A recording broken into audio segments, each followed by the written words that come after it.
Yeah, we've been through this so many times. We were through this with Buffalo, El Paso, of course. You talked about Newtown. And we know as these mass killings continue, we're going to hear the same things.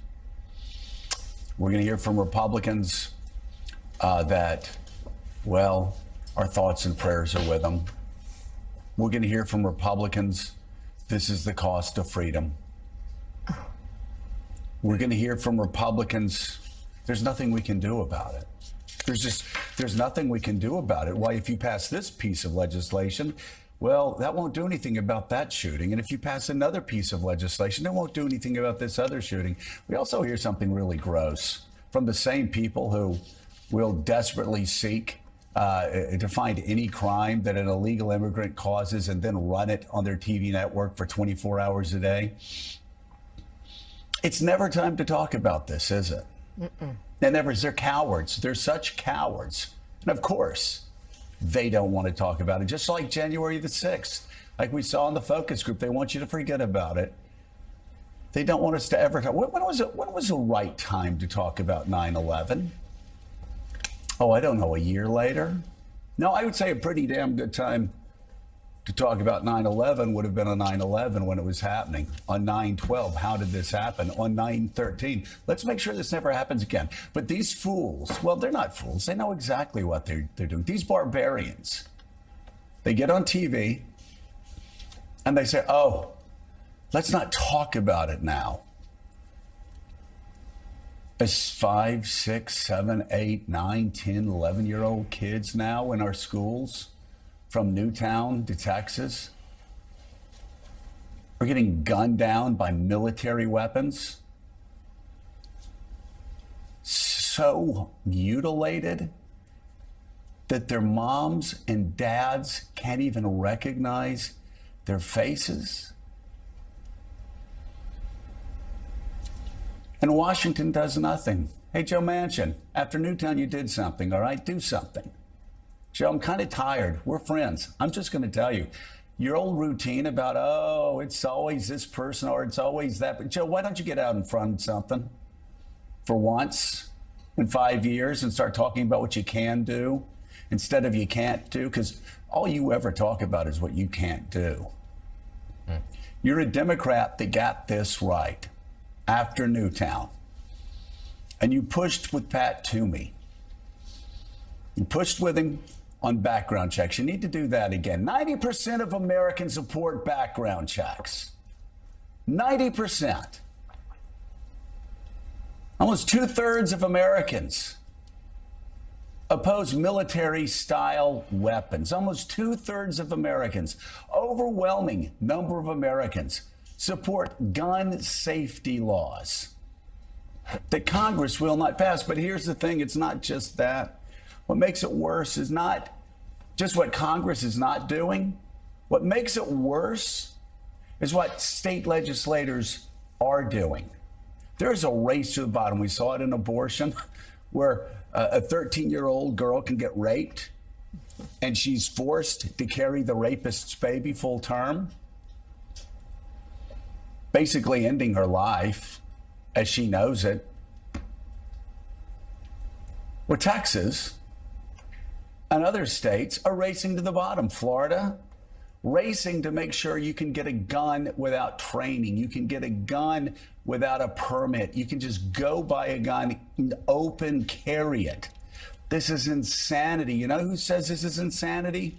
Gun shop owners, NRA members, gun owners like myself, people that understand the power of a gun and want to use a gun, have a gun responsibly, that understand you need to go to the range, you need to practice. If you're going to have a gun in your home for protection, you need to know what you have.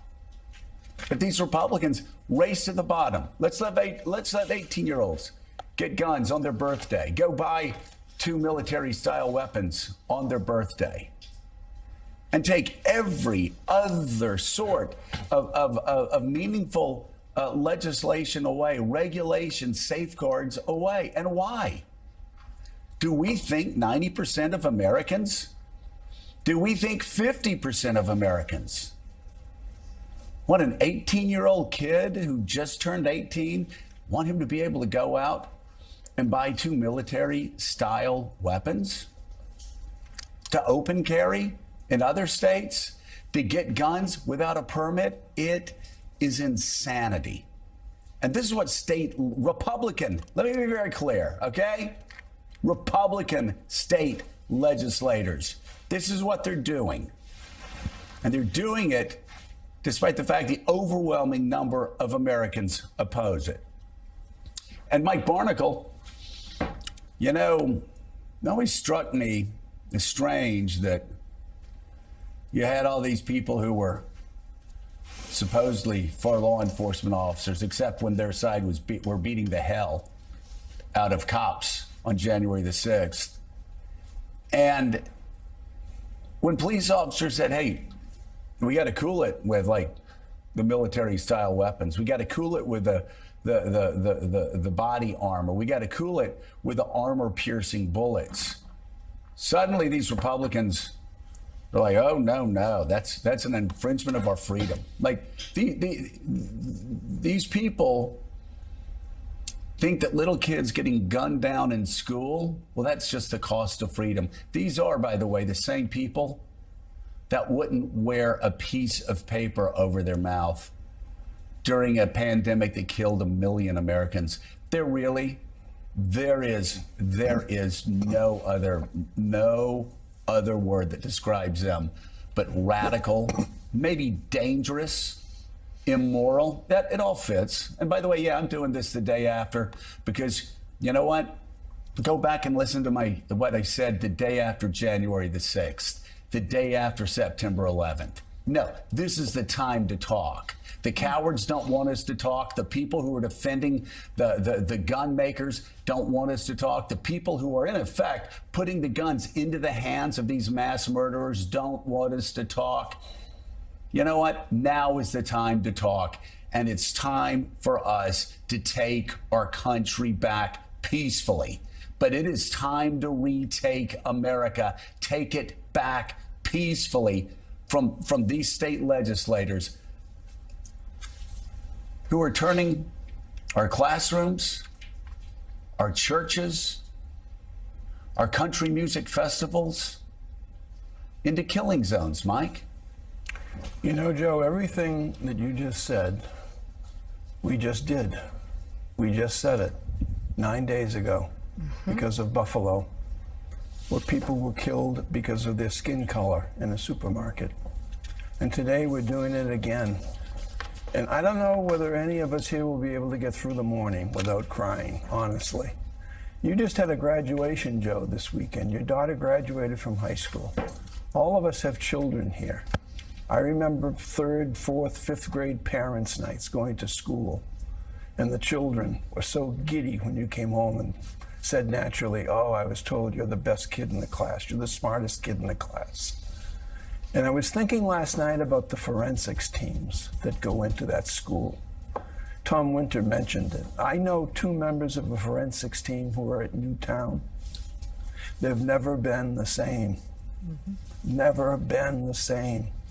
And I can guarantee you today that members of the SWAT team and the forensics team down in Uvalde, Texas, will never be the same, as will obviously none of the parents' relatives, and this nation, we say, will never be the same. But then we have to ask ourselves the question, we know who the enemies are. The enemies are the hypocrites and the scoundrels who stand up in the United States Senate, including last night, and talk about what a tragedy it is. And we must all pray for the survivors. And the families are going to need our support and our prayers.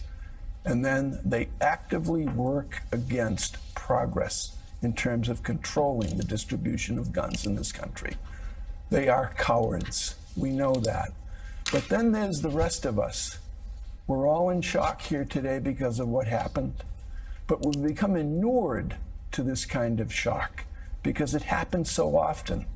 So it's almost as if, my God, 19 children killed in an elementary school, 4th and 5th graders. And we pause and we say, did the Red Sox win last night?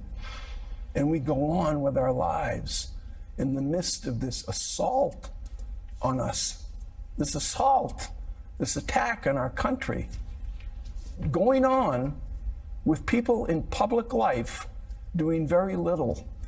Later on, we're going to have Senator Chris Murphy from Connecticut, and I assume we'll play his clip on the Senate floor.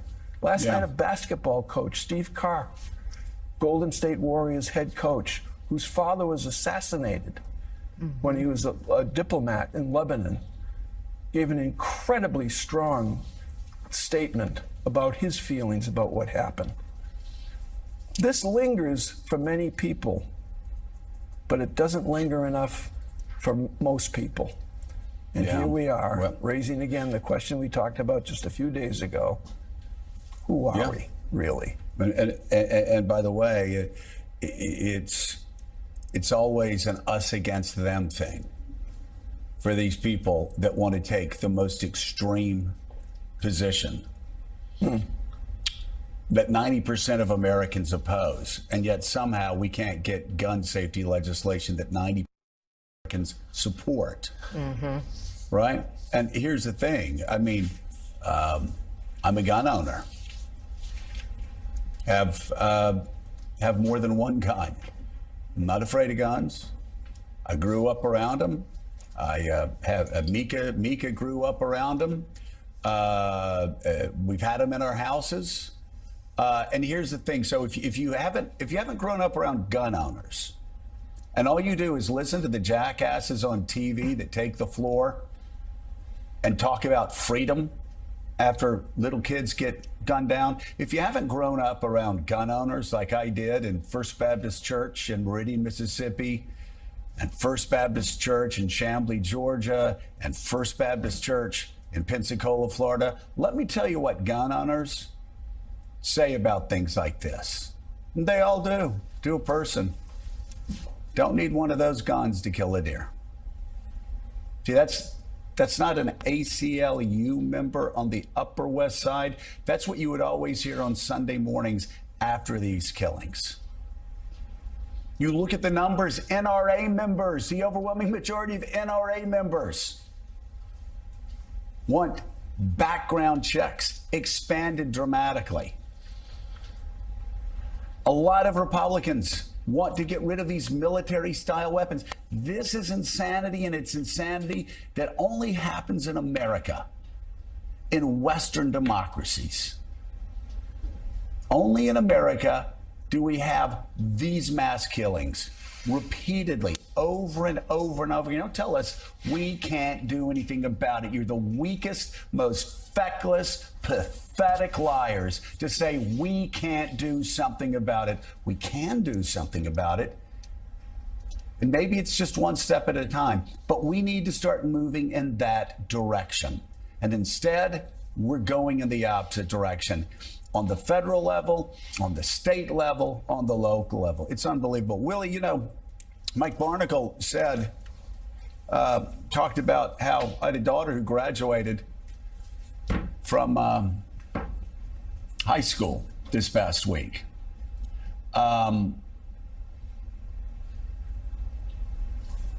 Fred Gutenberg, who lives about an hour south of me. Fred's daughter would have graduated this past week. Jamie, she was my daughter's age. And all the things that we did, all the things that families of kids who are graduating across the country, and Jamie would have done. She was my daughter's age.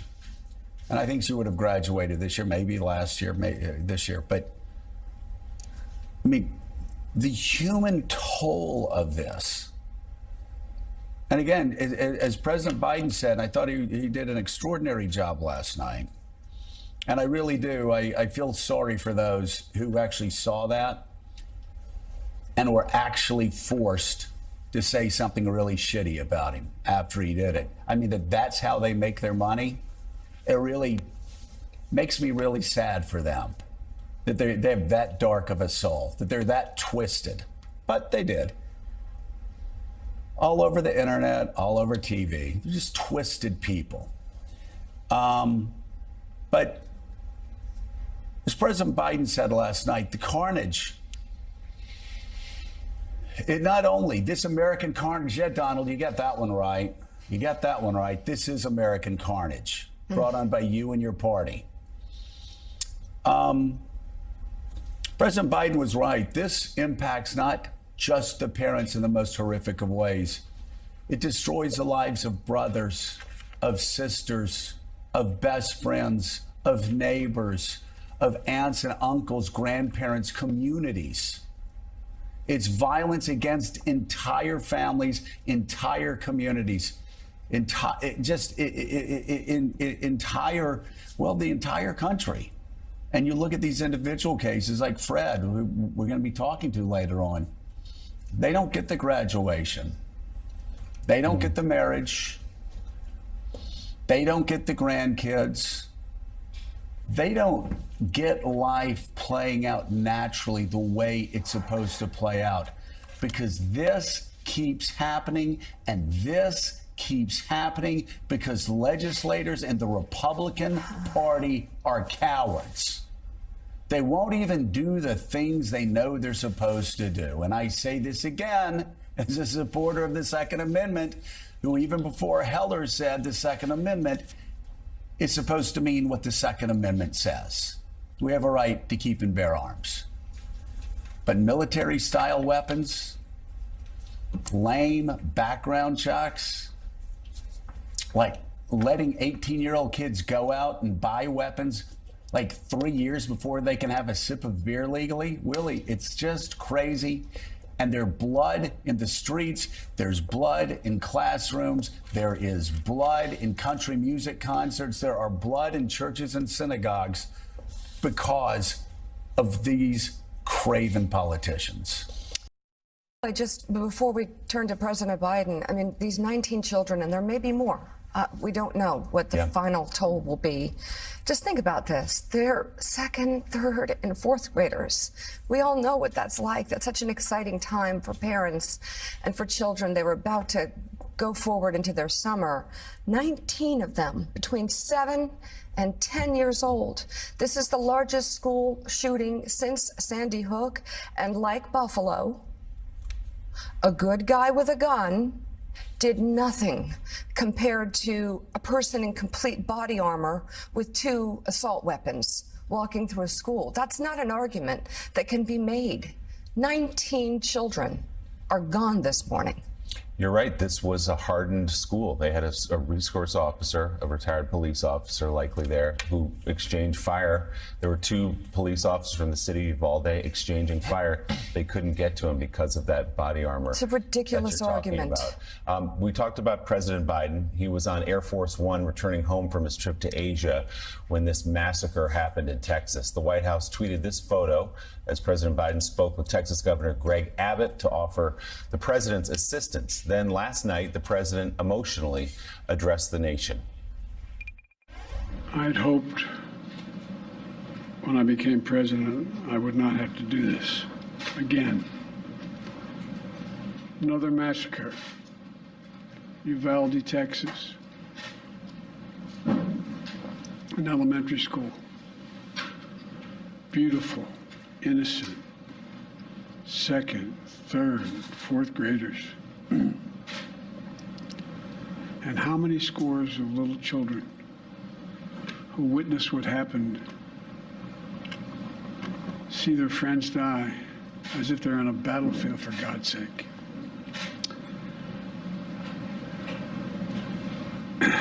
They'll live with it the rest of their lives. There's a lot we don't know yet. There's a lot we do know.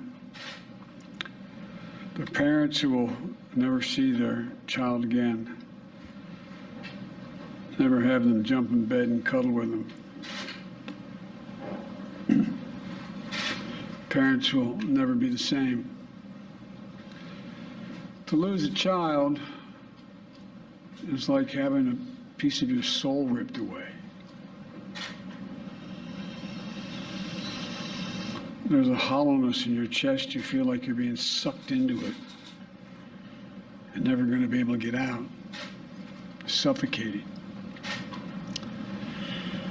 And it's never quite the same. It's a feeling shared by the siblings and the grandparents and the family members and the community that's left behind. As a nation, we have to ask, when in God's name are we going to stand up to the gun lobby? When in God's name we do what we all know in our gut needs to be done? It's been 3,448 days, 10 years since I stood up at a high school in Connecticut, a grade school in Connecticut, where another gunman massacred 26 people, including 20 first graders at Sandy Hook Elementary School. Since then, there have been over 900 incidents of gunfires reported on school grounds. Marjorie Stoneman Douglas High School in Parkland, Florida. Santa Fe High School in Texas. Oxford High School in Michigan. The list goes on, and the list grows when it includes mass shootings at places like movie theaters, houses of worship, as we saw just 10 days ago at a grocery store in Buffalo, New York. I am sick and tired of it. We have to act. And don't tell me we can't have an impact on this carnage.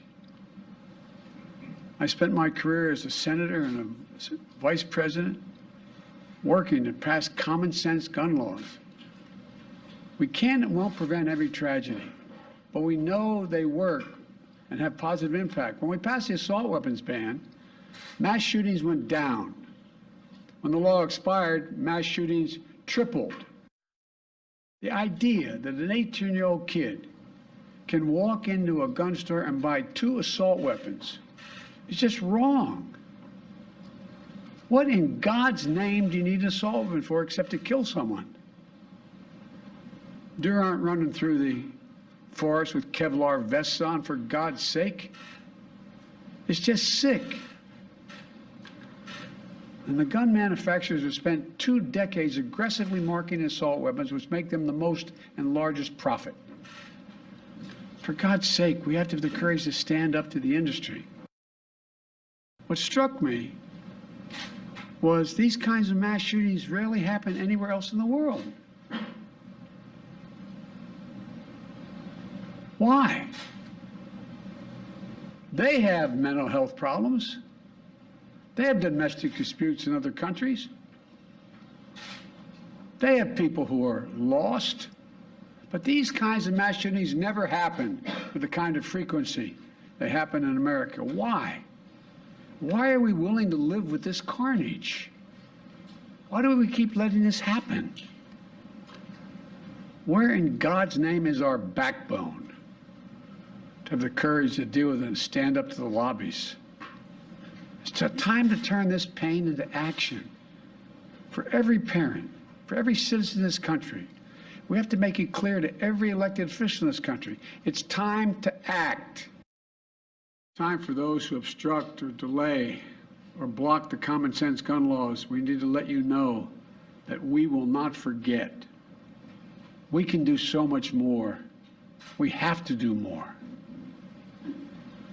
Our prayer tonight is for those parents lying in bed and trying to figure out, will I be able to sleep again? What do I say to my other children? What happens tomorrow?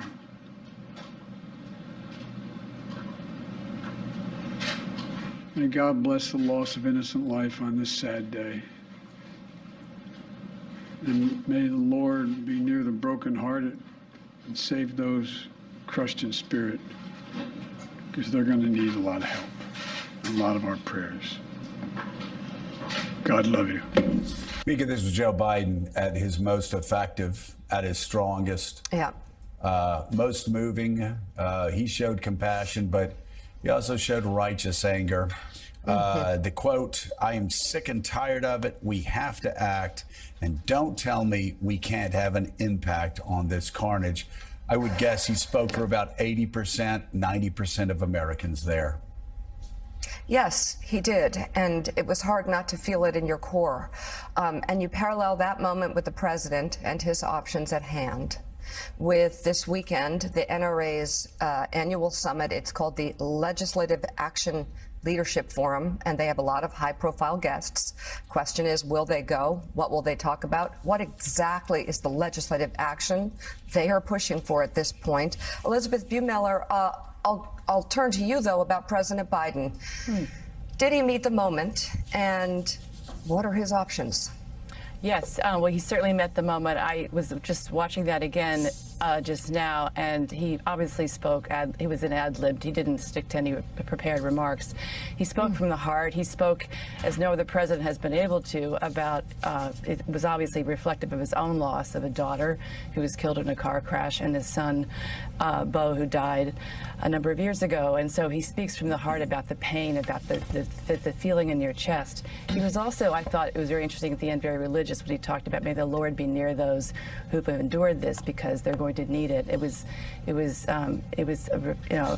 very religious for the president to say that. And I was also, of course, struck by the fact that he said on the way back from his trip to Asia, he reflected about how so many other countries have mental health problems, they have lost souls, they have domestic violence, domestic disputes, but no other country like the United States has has the kind of gun violence that we do. And the fact is that there are 400 million guns in the United States. The number of guns manufactured since 2000 here has tripled because of actions by state legislatures, by the Congress, by the Supreme Court. And as he pointed out, gun violence went up after the assault weapons ban expired in 2004. So I think he did meet the moment. He touched all those issues. He spoke for the majority of Americans, according to polls. And his options are limited. His options are on the Hill. Senator Schumer is introducing, there was a gun control legislation that passed the House last year. That just a basic background check legislation that Senator Schumer is going to bring up again in the Senate. Right now, there are not the votes. There are not the Republican votes to pass it. Interestingly enough, yesterday, some of those Republican senators, like Ted Cruz, spoke out against the violence and decried the shooting, and yet there was no mention of any kind of legislation and any kind of solution. And at this point, Senator Cruz is still apparently going to the NRA summit this weekend.